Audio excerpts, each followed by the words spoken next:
mà Ừ. chú đập nó đi rồi Tôi nói với nó phai on mỏ nè. Nó phai on mỏ cho ngon quá hành. 4 5 6 nè Bắt đầu to. pi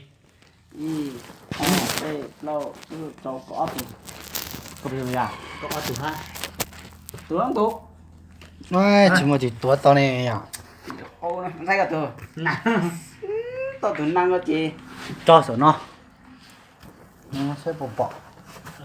chứ bao giờ này là bà muốn là ta tu sâu cũng phải tí tôi này có do con đây nó có gì ha bà biết này Tố. Đó.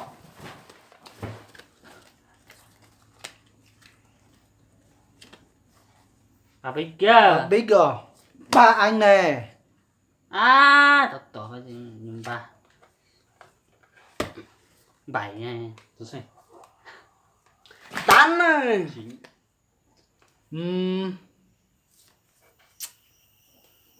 Ui này.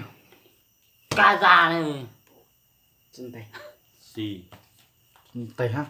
6 Tẩy ha. không tay Đâu. dạ chết rồi đần đần anh heo ba con năm mấy kẹp 3 con 6. 2 con 7. 2 con 8 rồi nó số tay 2 con 10. 2 con K. 2 con xì. đi về lớn Chú cũng phải mày, Ba chú lá. cũng phải mày. ba lá 3 lá 3 4 gì heo đi y tu đi y tu là cơ bây giờ nó thì tao chó Mà là sao đi từ mà ông mỏ rồi. Bây giờ mua tao- giờ tôi cũng kìa. Ôi giờ không đâu mà ông mỏ. ngó mó lên bây giờ